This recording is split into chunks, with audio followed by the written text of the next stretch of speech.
Yo trabajo en expansión y quería venir un poquito antes porque es un foro de verdad que interesantísimo, pero me he topado con que los Lakers han cerrado una venta histórica, 10.000 millones de euros por una franquicia deportiva. O sea, 10.000 millones, para que se hagan la idea, son los beneficios trimestrales de una empresa como Amazon. 10.000 millones es lo que Florentino valora al Real Madrid, el equipo más tasado del mundo, bueno, que es de los socios, no es lo mismo. 10.000 millones es como construir, ¿cuántos? 5 Bernabéus. O sea, que yo creo que es el mejor día para poder hablar de esto. Más, yo tenía un rollo aquí pensado de lo típico que se dice de la industria deportiva, que ya no solamente es el césped, no solo es el balón, sino que ahora son los contratos, los patrocinios, lo que hagan grandes inversores. Pero lo que yo les cuente de esto, tenía una frase muy bonita, que era: el fútbol mueve pasiones, pero también inversiones. Yo creo que me había quedado esa frase ideal, pero con los Lakers se ha comido toda la introducción. Demostrado. Así que bueno, ya están presentados mis ponentes. Voy a empezar un poco rompiendo el hielo. Mira qué de páginas me he saltado, ha sido un solo momento. Y vamos a hablar de financiación en la industria del deporte, y quería empezar haciendo, para los compañeros de prensa, darles un titular, que esto nos gusta mucho a los periodistas.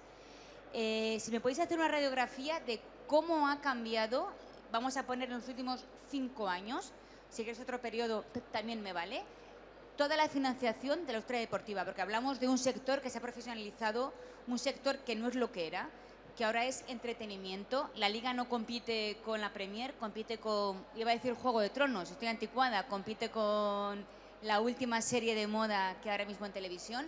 Entonces, un poco radiografía general de cómo ha cambiado la industria. Y tras este rollo, os cedo la palabra.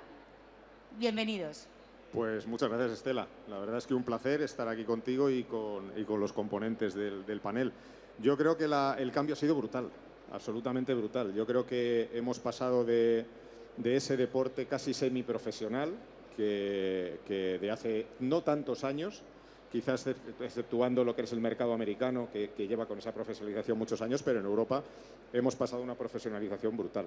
Y, lógicamente, vamos a pasos agigantados intentándonos equiparar con ese deporte tan profesional que lleva tantos años, sobre todo en Estados Unidos.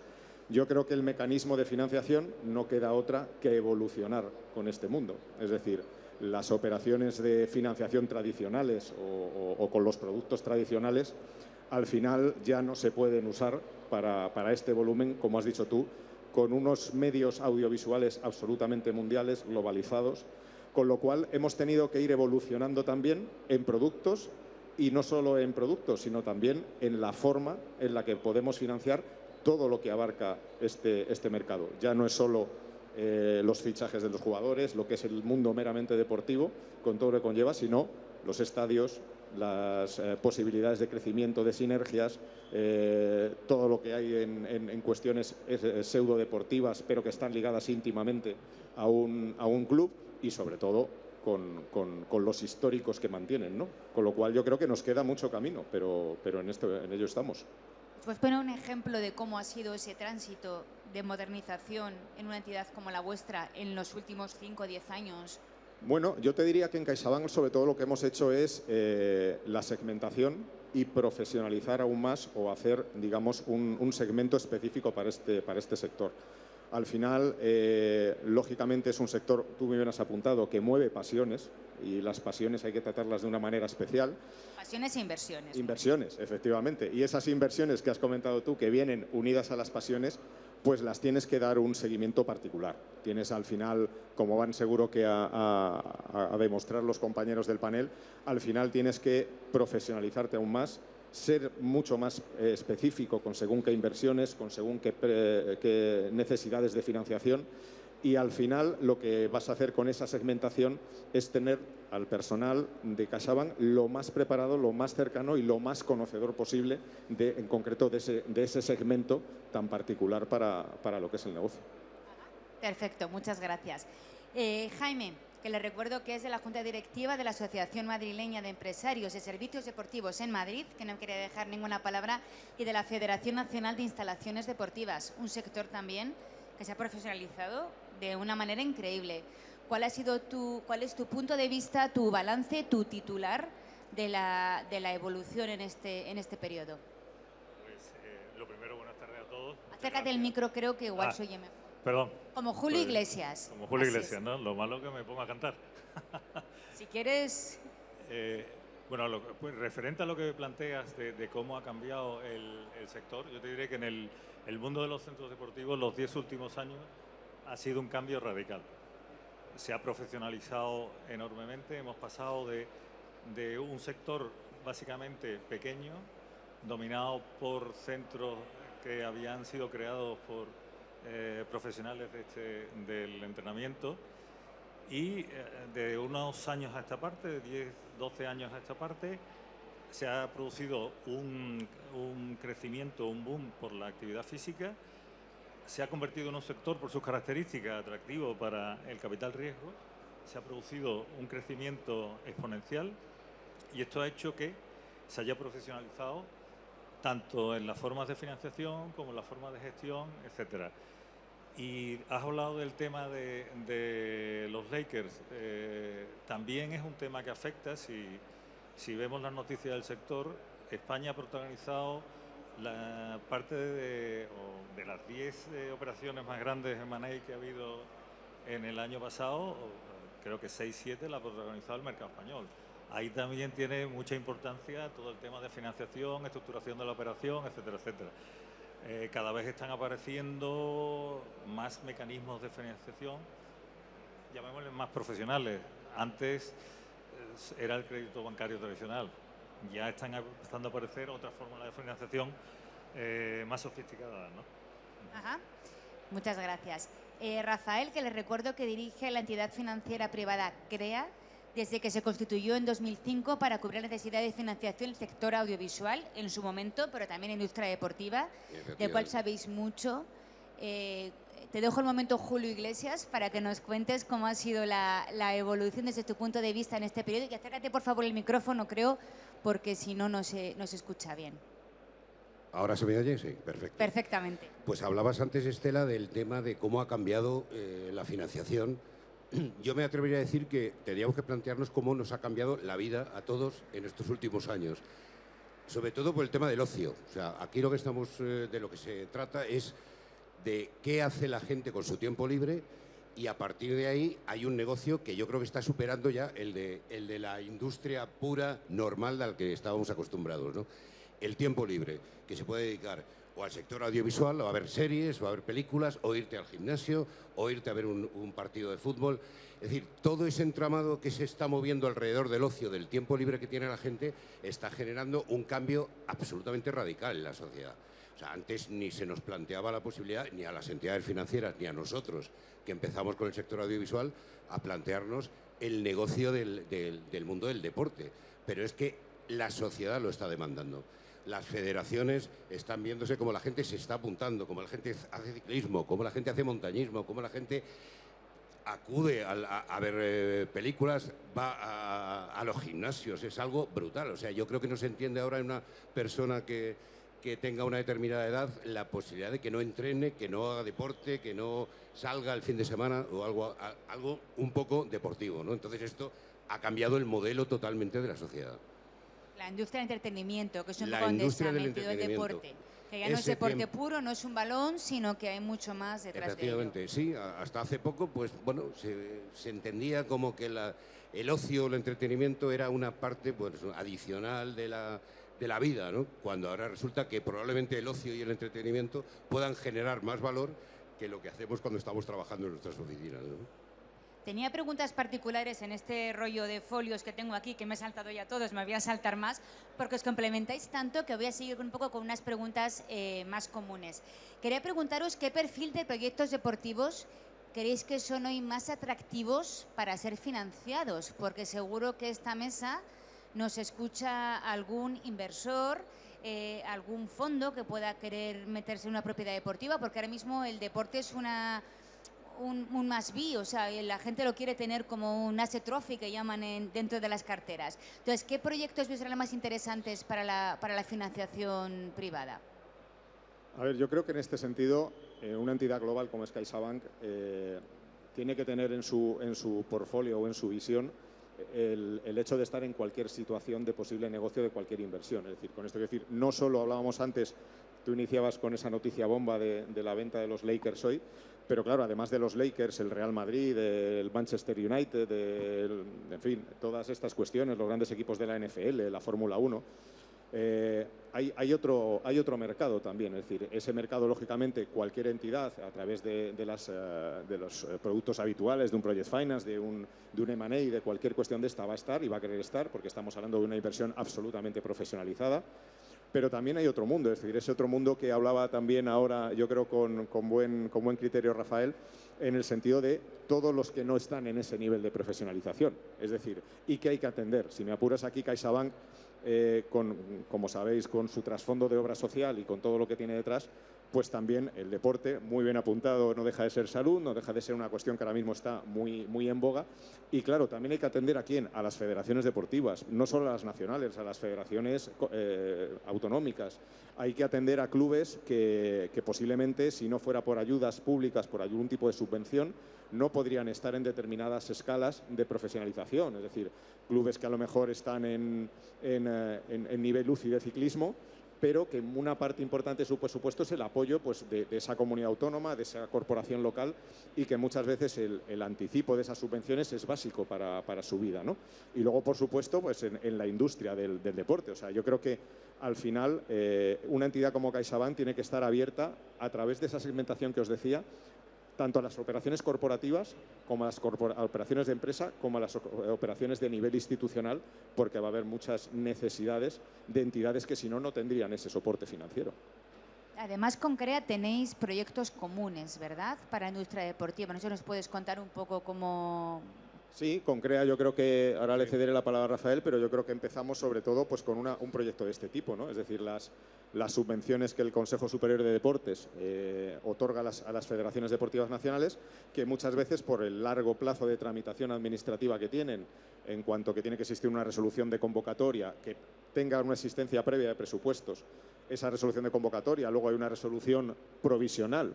De esa resolución provisional puede haber alegaciones hasta que tienes encima de la mesa la resolución definitiva que da el derecho a cobro o por lo menos al anticipo de esa primera parte del cobro. Realmente las federaciones están sin generar ingresos más allá de las cuotas federativas, pues a lo mejor 6 meses. Si, como hemos comentado antes Rafael y yo, una federación tiene un evento deportivo importante, organiza un campeonato de Europa, un campeonato del mundo, en el primer cuatrimestre del año, o sea, si no tiene ese mecanismo de financiación, que lo tiene disponible tanto CREA como nosotros, para que el cliente pueda elegir y pueda ver cuál es el mecanismo de financiación que mejor le viene, pues al final estaría con un problema. El deporte español ha sabido mucho de deudas, que ha sabido superar, que es parte de su profesionalización y de la labor también de Caixa con los clubes de fútbol también. Sí, correcto.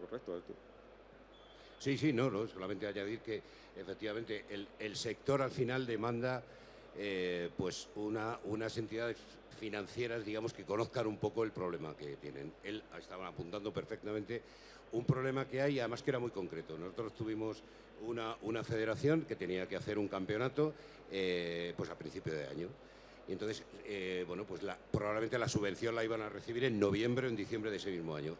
Y el presidente nos decía, solamente los billetes de avión, si yo los puedo sacar con mucha antelación, estoy ahorrando una cantidad de dinero tremenda que si no lo puedo, y lo tengo que alargar en el plazo y el pago, pues al final me sale todo muchísimo más caro. Pero claro, está al final todo una cadena. Entonces la necesidad de encontrar una estructura financiera, como en este caso es CaixaBank con CREA, pues les está solucionando un problema económico de caja, directamente de caja, ¿no? Porque igual que los vuelos, son los hoteles, son todo lo demás, ¿no? Todo lo que conlleva hacer un campeonato, ¿no? Ajá, perfecto. Jaime, como voz autorizada del sector del fitness, de los gimnasios, es un mercado que también ha asistido a una consolidación y a una transformación tremenda en los últimos años. En vuestro caso, ¿qué perfil de proyectos deportivos pensáis que es ahora más atractivo para ser financiado? Acércate el micrófono, por favor, como Julio. Yo creo que todo el sector en general piensa cómo ha crecido el sector. Ahora mismo, si nos comparamos con el resto de Europa, estamos en un punto medio. Es decir, en penetración dentro a nivel de usuarios, estaremos en torno al 11-12%, mientras que los países con mayor penetración superan ampliamente el 20%. Tenemos, creo recordar que en torno a 10 centros por cada 100.000 habitantes. En las zonas de más penetración estamos hablando del doble, de 20 centros por cada 100.000 habitantes. Es decir, las perspectivas del sector son muy buenas. Es decir, llevamos creciendo unos años, pero entiendo que la capacidad de seguir creciendo es importante. Si tenemos en cuenta que también se espera un crecimiento de la población española de aquí a 2030, si une el factor de crecimiento vegetativo con crecimiento, una mayor tasa de penetración, pues lógicamente estamos ante un sector con una muy buena perspectiva de crecimiento. Crecimiento, además, es un sector que conoceréis, si la ubicación es buena, la capacidad de generación de ingresos recurrentes y estables es bastante sólida, con lo cual entiendo que productos fácilmente financiables o atractivos para su financiación. Por lo tanto, creo que el sector en su conjunto tiene unas muy buenas perspectivas. Adicionalmente a esto, es un sector todavía no suficientemente consolidado. Si nos vamos por segmentos, el segmento más consolidado en cuanto a número de operadores es el low cost, que tenemos tres grandes operadores, dos muy grandes para lo que es el mercado español, como es Basic Fit y como es Vivagin, y uno razonablemente grande como es Synergy. Pero fuera de ahí, tanto en el mundo concesional como en el mundo premium o el segmento medio, todavía hay una atomización que tiene toda la pinta de que se van a producir operaciones de consolidación que van a requerir también una financiación. Por lo tanto, creo que es un sector que desde el punto de vista financiero presenta un gran atractivo, tanto por sus posibilidades de crecimiento en el corto o medio plazo, como en las posibilidades de concentración del sector, ¿no? Más es un sector que, porque no puedo dejar de preguntaros, aunque sea una cliché, por la digitalización y por la sostenibilidad, pero voy primero con la digitalización.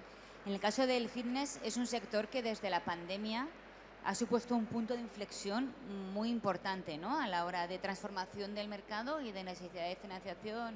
Sí, bueno, yo creo que hay un antes y un después después de la pandemia, ¿no?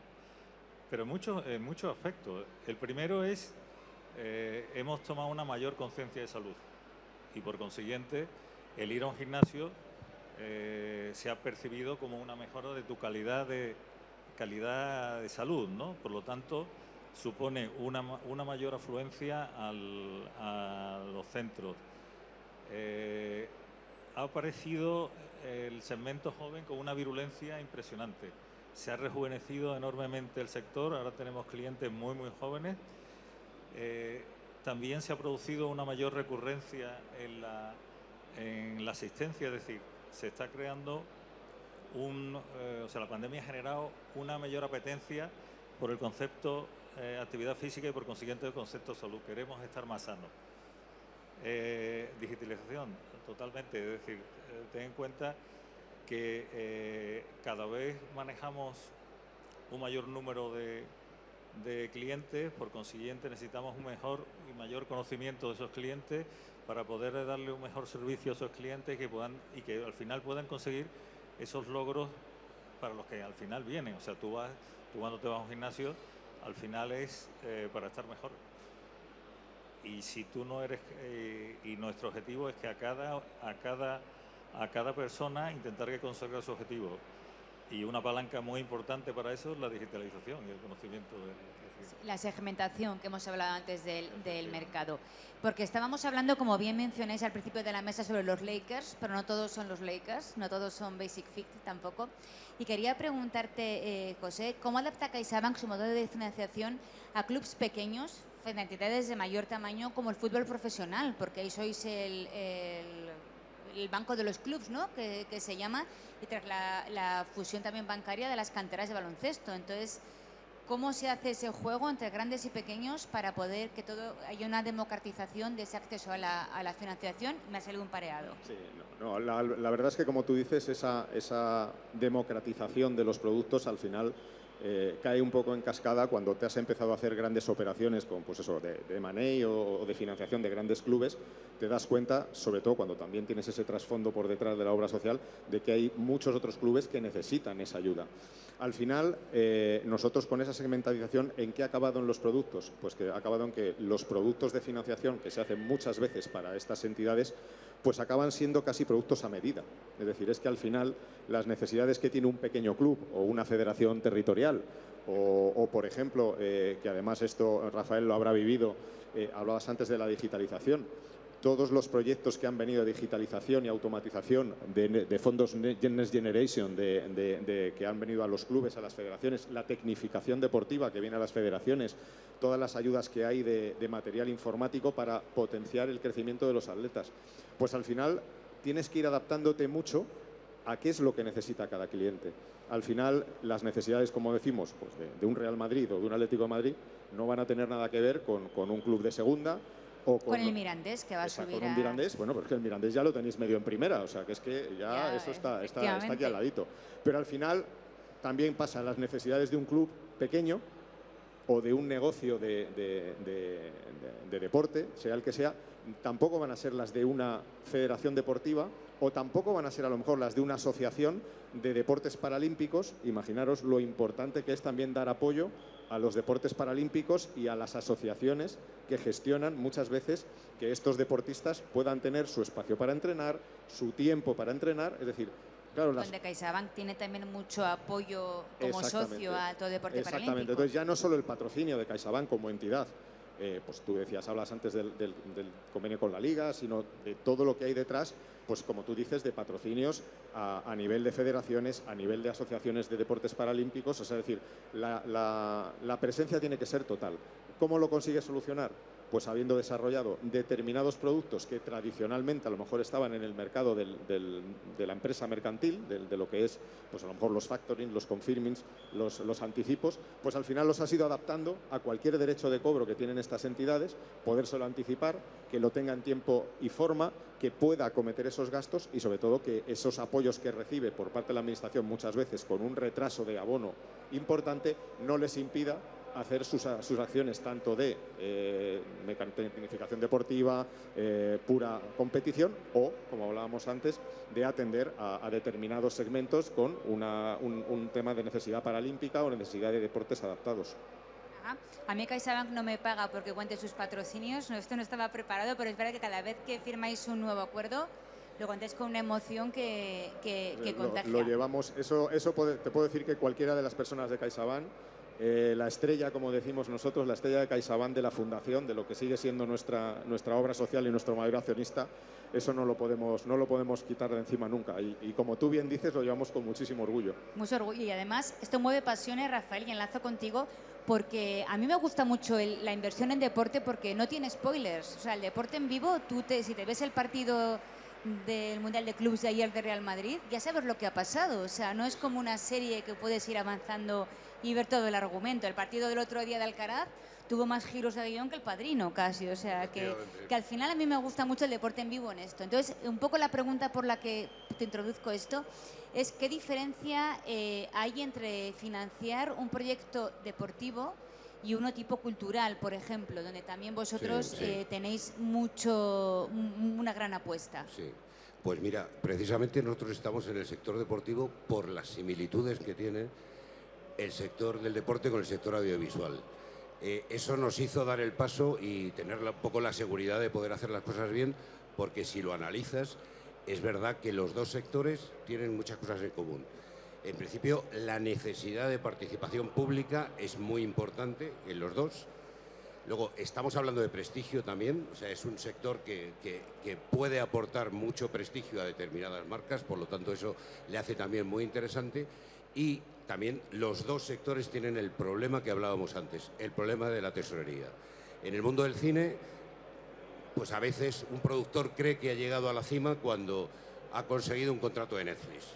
Dices, no puedo conseguir nada mejor, ya lo tengo. Pero claro, el contrato de Netflix se te va a pagar cuando tú hagas la serie o cuando hagas la película. Entonces aparece una laguna de 1 año y medio o 2 donde sacas el dinero para poder entregarle esto el producto a Netflix para que te pague. Esa laguna está pasando también en el mundo deportivo, lo que hablábamos antes. Entonces la similitud es que realmente son muy parecidos los problemas que tienen. Por eso trabajando junto con Caixa y comentando lo que estábamos diciendo antes, los productos que le estamos ofreciendo son los que encajan con lo que ellos necesitan. Porque otro de los mitos que ha habido es que el mundo del deporte o el mundo audiovisual era un mundo muy moroso, ¿no? Muy poco de fiar. No es poco de fiar, es que no se le han dado los productos que necesitaba para pagar y para hacer sus inversiones, ¿no? Entonces yo creo que uno de los éxitos de la colaboración que hemos tenido Caixa Crea es que les hemos dado lo que ellos necesitan, que no era muy complicado, pero es verdad que no existía en el sector financiero. Se les estaban dando unos productos que no eran los que ellos necesitaban. Yo creo que aquí, perdóname Estela, yo creo que aquí sobre todo hacer una pausa en esta situación, ¿no? Es decir, si tú como entidad financiera te pones a analizar si puedes conceder una serie de riesgos a un club deportivo, a una federación, a una productora de cine, y tú solo te basas en el balance, en la capacidad de generar beneficios y en lo que es un análisis, digamos, de balance tradicional, pues muchísimas veces dirías, no le puedo dar. Incluso nosotros como entidad financiera, y Crea directamente, a nivel regulatorio tenemos nuestras limitaciones, como tú bien sabes. Entonces, al final, como bien ha dicho Rafael, o buscas un producto que cumpla los requisitos regulatorios y que además le dé confortabilidad al cliente, o al final estás muerto. Entonces, esa es un poco la misión que tenemos tanto en CREA como en el departamento de CaixaBank, que se encarga de mirar y de analizar estos productos para ver que le podamos dar al cliente lo que realmente necesita. Ajá. Las peculiaridades del sector. Y hemos hablado, porque nos quedan 6 minutos 24 segundos, que tenemos un reloj aquí que nos va avisando. Hemos hablado de la parte del inversor, pero me gustaría voy a hacer dos últimas preguntas. La primera, por la parte del emprendedor. Si yo soy un emprendedor que llega a vuestro despacho, abro la puerta y quiero que me financiéis un proyecto, ¿qué requisitos tengo que cumplir para que hoy en día tenga interés para personalidades como vosotros? El segundo que os voy a preguntar va a ser que me deis un titular de la mesa, pues si lo queréis ir pensando, que eso siempre cuesta un poquito más. Emprendedor, primer lugar. A ver, emprendedor. Yo creo que al final, cuando un emprendedor te llega a una oficina de CaixaBank, que normalmente, como te decía antes, pues posiblemente va a ir a una de las oficinas que ya tenemos con una cierta especialización, bien en el sector empresarial o bien en segmento institucional o en el segmento, digamos, más profesional. Pero vamos, en un emprendedor al final lo que vas a ver es que ese proyecto sea un proyecto lógico, sea un proyecto que tenga un principio, que tenga una evolución y que tenga una capacidad de generar. Al final, a mí me gusta decir que en el mundo, digamos, de las grandes financiaciones, lo que es toda la vida un project finance, que le ves con toda su complicación, al final un emprendedor, si me permitís la explicación, es un project finance en pequeñito. Efectivamente, es decir, al final lo que tienes que ver es, bueno, esta persona que me trae este proyecto conoce el sector, sabe que efectivamente cómo está el sector, se ha informado, ha estado con asociaciones, con organizaciones de este sector, se ha preocupado de mirar cómo está el mercado, pues al final tiene que plantearte de inicio una estructura que obviamente pues se vea que tiene un futuro, ¿no? Luego al final nosotros es cierto que, como te decía antes, regulatoriamente tenemos que tener una serie de cuestiones para lo que es ya la financiación, pero lógicamente si no partimos de un punto de vista o de un inicio en el que veas que la persona que te trae ese proyecto es un profundo conocedor del proyecto o se ha preocupado, y muchas veces hay veces que a lo mejor te va a traer ya un CREA o otra sociedad de garantía recíproca porque él sabe que decir, bueno, va a tener acceso a una financiación posiblemente ya no más fácil, sino a lo mejor unas condiciones económicas mucho mejores que si él va a pedir una financiación directa, con lo cual el pricing que le vas a poder aplicar con regulación de Banco de España, pues muchas veces va a estar disparado de precio. Entonces, al final yo creo que también es aunar y congeniar la participación de todos los estamentos, no solo de la entidad financiera, sino también de los posibles apoyos que pueda tener en instituciones como CREA, o Madrid o cualquier otra sociedad de garantía recíproca, para que ese proyecto pues, pueda salir adelante. Jaime, en vuestro caso, os dejo que añadáis alguna experiencia loca que os haya pasado. Estoy segura de que habéis tenido alguna anécdota de algún proyecto que os ha causado cierta enseñanza, vamos a llamarlo de esa manera. Yo creo que enseñanzas se sacan de todos los proyectos, ¿no? Porque yo no conozco ningún proyecto fácil, ni sencillo, y cuesta muchísimo encontrar financiación.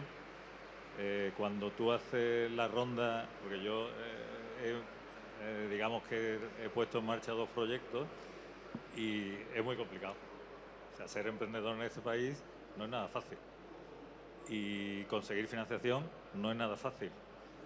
Y al final, es verdad, lo que dice José, de que tienes que demostrar una solvencia técnica, conocimiento del mercado, etcétera, etcétera, pero además de eso tienes que aportar, ya sea vía Family Office, ya sea recursos tuyos o de quien sea, un porcentaje de inversión, porque es muy complicado que te financien como un project finance un proyecto nuevo. O sea, y hablo por el último proyecto que he montado, que además era innovador dentro del sector. O sea, olvídate, si me dicen todo lo que tenía que haber pasado para sacarlo adelante, yo no lo hago. O sea, por eso digo que ser no solo innovador, sino intentar sacar un proyecto en este país no es fácil, ¿eh? Sí. Rafael, tenemos fans por ahí aplaudiendo ahora mismo. Sí. Yo solamente quería apuntar una cosa muy rápida que yo creo que marca mucho, ¿no? En Corea del Sur, año 54, las sociedades de garantía recíproca funcionan de una manera impresionante, ¿eh? En comparación con lo que hay en España. Una de las empresas que se puso en marcha con una sociedad de garantía recíproca emprendedora en Corea del Sur es una empresa que se llama Samsung. O sea, ahora la vemos, esa empresa empezó como una emprendedora pequeña hace 40 años, ¿no? Entonces, la necesidad de apoyar al emprendedor, sacar adelante proyectos de este tipo, pues puede hacer que un país pueda cambiar, ¿no? Nadie dijo que fuera fácil. Pues nos queda 1 minuto 18. Si alguien se conecta ahora en último momento porque no ha podido llegar, ¿me podéis dejar un titular que os gustaría que resumiera un poco lo que hemos tratado en esta mesa? A ver, un titular es complicado porque se ha tratado Por eso muchas los cosas, periodistas lo tenemos pero complicado. ya que es una mesa sobre deporte y financiación, y yo como buen atlético, yo te diría que voy a utilizar un símil del Atlético de Madrid. Nunca dejes de creer. Partido a partido, ¿no? Partido a partido, y nunca, sobre todo, nunca dejes de creer. Coraje y corazón para... Jaime. Pues yo voy a barrer para casa y voy a decir que creo que el sector de los centros deportivos, del fitness, es muy atractivo por las expectativas que tiene de crecimiento y de desarrollo, y que creo que todo tipo de entidad financiera debe de mirarnos con cariño, porque hay unas enormes posibilidades de desarrollo en el sector. Sí. Perfecto. Bueno, yo apostaría por el ocio, como he dicho antes. El ocio ha ganado la batalla y hay que estar con el ocio hasta el final. Perfecto, pues muchísimas gracias a los tres. Ha sido muy interesante yo creo que esta mesa. Os dejo con los Lakers como en la punta del iceberg de un sector que de verdad que se profesionaliza a una velocidad que yo creo que a veces da un poco...